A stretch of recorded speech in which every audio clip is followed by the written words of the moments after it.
done BSc from CCS University Meerut and MSc from Banaras Hindu University. उसके बाद में ये किसी लाइब्रेरी में पढ़ते थे, तो वहाँ के उसके बाद में ये जब हमारी लाइब्रेरी नई नई खुली थी तो इनको सुना कि कहीं जिज्ञासा लाइब्रेरी है, तो ये यहाँ पर आए। कौन सा मिला है आपको? CRPF। तो इसमें ये कमांडेंट और वहाँ तक ये पहुँचेंगे। सब इस रैंक इसमें CRPF हो गई, BSF हो गई, CISF हो गई, इनमें प्रमोशन बहुत हाई है। ये सब इंस्पेक्टर से भर्ती हुए इंस्पेक्टर हो जाएंगे, फिर ये CO बनेंगे, फिर आगे तक के लिए उसमें काफी सारा है। कितने बच्चे हैं जो हमारे यहाँ CPO की तैयारी कर रहे हैं या परीक्षा देना चाहते हैं CPO की? भाई आप इनसे मार्गदर्शन लीजिए। एक लड़की भी थी, चुपचाप रखना चाहती है अपने, तो एक बार जो जोरदार तालियों से अंकित का सारी जिज्ञासा लाइब्रेरी के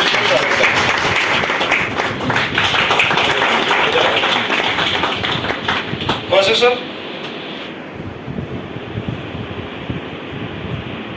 कुछ लोग सोच रहे होंगे सर पहले बता देते तो हम भी माला वाला ले आते। हाँ, बाद में पहले दीजिएगा। सुनो सर,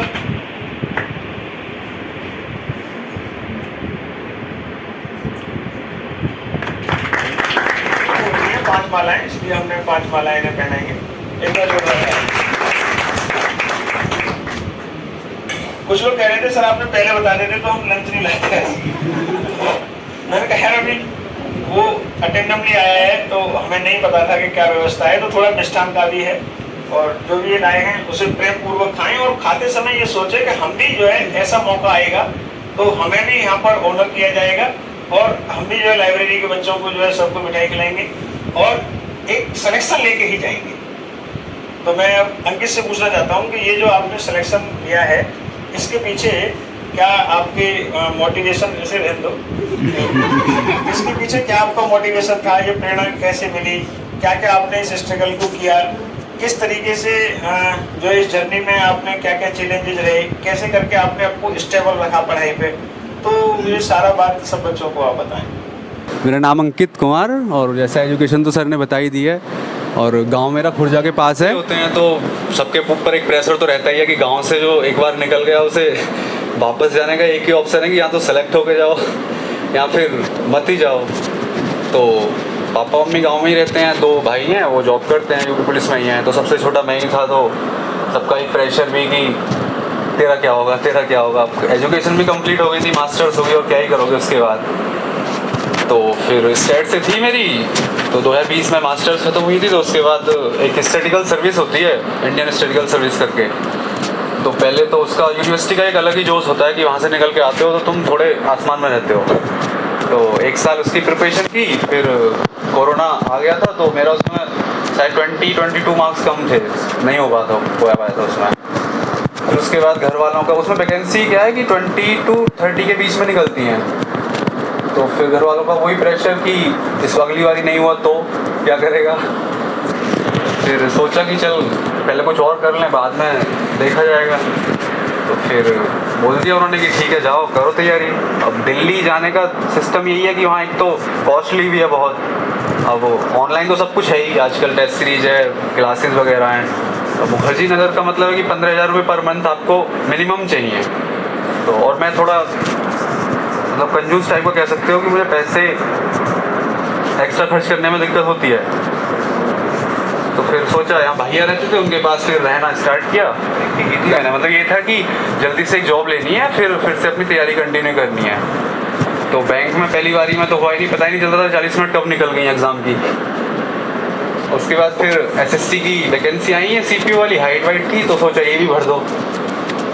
फिर फॉर्म भरने के बाद प्रीलिम्स की प्रिपरेशन का तो यही है कि SSC में 80% तो PYQs का सिस्टम है कि अगर आपने प्रीवियस ईयर क्वेश्चंस किए हैं, उनकी एनालिसिस वगैरह सही से किए तो आपके 80% सिलेबस हो चुका है। बस 20% होता है जो आपको एक्स्ट्रा नोट्स से, टीचर के बैच से या जैसे भी आपका दिमाग काम करता है ऐसे करना है। अब प्रीवियस ईयर भी अपने आप में बहुत ज़्यादा है कि कोई किरण की बुक लेके बैठ जाए सर, उसमें करीब 16-17 हज़ार क्वेश्चन होते हैं हर सब्जेक्ट के।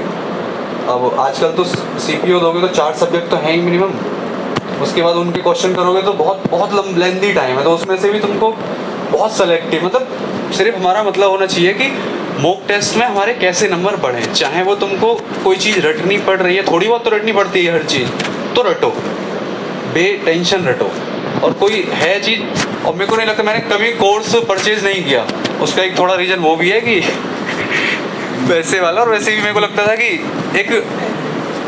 एक डिपेंडेंसी अच्छी नहीं लगती, कि मेरे को शुरू से आदत है कि बैच खरीदोगे आप, सीधी बात है कि आप पे ना बर्डन हो जाता है कि आपको पर डे 3 घंटे की क्लास करनी है, 4 घंटे की करनी है। अब तुम्हारा मन कर रहा है मैथ पढ़ने का और क्लास का टाइम हो गया, तुमको फिर स्किप करना पड़ेगा, वो क्लास पहले करोगे कि नहीं पहले ये करना है। तो मेरे को वो फाउंडेशन अच्छी नहीं लगती थी, मेरे को था कि जो मन करे वो पढ़ो, जैसे तुम जिसमें वीक हो। तो यूट्यूब से ही की थी, टीचर्स वगैरह का तो पता ही होगा वैसे तो आपको सब, नीतू सिंह वगैरह यही टीचर हैं, राकेश यादव और अभिनय शर्मा, इनसे थोड़ी बहुत जिस सब्जेक्ट में वीक था, जिस टॉपिक में, उनकी क्लासेस वगैरह करके और फिर मॉक टेस्ट देना। मतलब मेरी प्रिपरेशन ज़्यादातर मॉक टेस्ट बेस्ड रही है कि मॉक टेस्ट दो, उसमें जो कमी दिखे सिर्फ उस पर काम करो, क्योंकि मुझे भी पता है कि 1 साल में एसएससी का सिलेबस कोई ख़त्म करने जाए तो नहीं होगा, कोई लिमिट नहीं है, कहाँ से क्या पूछना है ख़त्म हो ही नहीं सकता। तो सबसे सही सिस्टम है शॉर्टकट की, एनालिटिकल बेस्ड स्टडी की। पहले तुम मॉक टेस्ट दे लो, मैंने स्टार्टिंग में दिया था तो शायद मेरे आए थे 62 मार्क्स आए थे 200 में से, मेरे को लगा कहाँ से कैसे होगा। फिर उसके बाद सेक्शन वाइज एनालिसिस तो बहुत ही ज़रूरी है। अगर 1 घंटे का मॉक टेस्ट सीपीयू का तो 2 घंटे का होता है, 2 घंटे का मॉक टेस्ट दोगे तो 2 घंटे की उसकी एनालिसिस आपको करनी पड़ेगी, वरना पढ़ रहे हैं बहुत से बच्चे, मैं भी स्टार्टिंग में तो सब दिक्कत होती है। तो किताबों को तो देखो करते जाओ, 1 साल 2 साल, नई नई किताबें हर साल आ जाती हैं, हर साल एसएससी एग्जाम लेती है, उनकी बुक छप के आ जाती हैं, उनको खरीद लाओ, करते रहो सॉल्व, नहीं होना कुछ भी ऐसे। बात ये है कि हमको सिर्फ ये है कि मॉक टेस्ट में जिस दिन नंबर आने लग गए कट ऑफ से ऊपर, उस दिन सिलेक्शन विदाउट टेंशन आराम से पेपर में जाके बैठो, और मार्क्स सर इतने ही आते हैं, 10 नंबर के मार्जिन में होते हैं मॉक टेस्ट से। जीएस के वो भी जीएस का रोल होता है कि इजी आ गई तो 10 नंबर आपके बढ़ जाएंगे, थोड़ी कठिन आई तो घट जाएंगे। वरना मॉक टेस्ट में, और मॉक टेस्ट देने से सर डर लगता है, मेरे को भी लगता था, क्योंकि उसमें क्या है कि आपको रियलिटी सामने दिखती है कि यार हमसे अभी इतने ही मार्क्स आ रहे हैं, तो डीमोटिवेशन सा ऑटोमेटिक आता है कि नहीं करें हम ये, और बहुत बहुत पुश करना पड़ता है कि मॉक टेस्ट दो। मेरे से नहीं मन करता था तो मैंने रूल बनाया था कि डेली लाइब्रेरी आते ही मॉक टेस्ट दूंगा मैं, उसके बाद कुछ भी करूँगा, क्योंकि वरना तो पढ़ने लग जाओ तो न्यूज़पेपर में, बुक में, ये वो, फिर शाम हो गई, फिर लगता था अरे कल देंगे, अब आज तो कोई बात नहीं दिया तो। लेकिन डेली और स्ट्रिक्ट तो देखो होना ही पड़ेगा। और फिर सीधी बात है, और कुछ है भी तो नहीं करेंगे भी क्या ही, जॉब नहीं लगी तो खेती तो करने से रहे। मतलब मेरा ऐसा था कि खेती, सेकंड ऑप्शन खेती था, प्राइवेट जॉब मुझे नहीं करनी, किसी की पसंद नहीं थी शुरू से। तो ये था कि ये नहीं हुआ तो यार गाँव में जाकर खेती करनी पड़े, उससे बेहतर है कि यहीं कुछ कर लो। और डिस्ट्रैक्शन सबको होते हैं, ऐसा नहीं है कि, और सब सीखते हैं अपने अपने डिस्ट्रैक्शन से। मैंने भी शायद टाइम वेस्ट अपना कहीं ना कहीं किया होगा, ग्रेजुएशन में, मास्टर्स में, या स्टार्टिंग में प्रिपरेशन के फेज में। लेकिन बात यह है कि उनको ओवरकम करना, तुम कभी भी इतने अपनी लाइन से आउट मत हो कि तुम अपना रास्ता ही भूल जाओ कि हमें जाना कहाँ था। बस तुमको इतना सेल्फिश होना पड़ेगा कि तुमको अपना दिखना चाहिए कि भाई तू यहाँ आया है प्रिपरेशन करने, तुझे 1 साल 1.5 साल तेरे पास है तो तुझे ये करना ही पड़ेगा, वरना तो बह जाओ तो बस पता नहीं कहाँ पहुँचोगे। लाइब्रेरी की क्या भूमिका रही है? लाइब्रेरी का सर, वो पहले एक में थे तो वहाँ ऑन, मतलब होता है ना कि लाइब्रेरी मोस्टली वही खोलते हैं कि एक बंदा रख लिया, नॉर्मली चला रहा है वो, और हमारा कुछ और काम है, सेकंड बिजनेस ही है ये, पार्ट टाइम बिजनेस।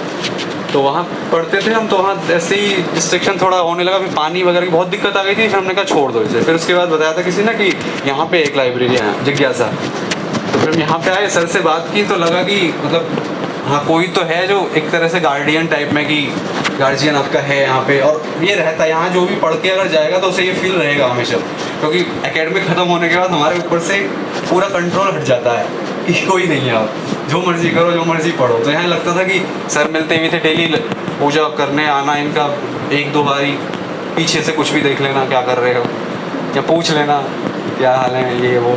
तो रहता था कि हाँ एक इंसान है जो देख रहा है हमको, चाहे वो सीसीटीवी के थ्रू हो या वैसे भी, इनको सारी इन्फॉर्मेशन तो लाइब्रेरी की पता चली जाती होगी जैसे भी। तो यहाँ ये अच्छा था। और फिर एनवायरनमेंट AC वेसी का ठीक ही है, और सुकून एकदम, ना हाई ट्रैफिक है कुछ, मेरे को तो बहुत सही लगा था। और लॉकर वगैरह, मतलब इससे अच्छी फैसिलिटी मुझे नहीं लगता कि मुखर्जी नगर की किसी लाइब्रेरी में और यहाँ अंदर आने के बाद इसमें कोई डिफरेंस है। बस एक थिंकिंग के ऊपर है कि वहाँ चले जाओ तो बस नाम ये कुछ नहीं है। मैं वहाँ भी गया था एक बार देखने, इतनी बेकार हालत है कि बच्चों को ऐसे शिफ्ट किया गया, यहाँ एक उसके ऊपर एक उसके ऊपर एक। ये बहुत सही जगह है, बस ये है कि करना हमको खुद ही पड़ेगा। अब जैसे इन्होंने अंकित ने कहा कि जो प्रीवियस ईयर जो क्वेश्चंस हैं उनको आप लोग जिस कंपटीशन की तैयारी कर रहे हैं उन्हें लगाइए, उनसे डरिए मत। जो भी नंबर आते हैं, और सही बात है कि जो शॉर्ट में तैयारी करनी है, कम समय में तैयारी करनी है। एक्चुअली कपिल भी यही बात बता के गए थे।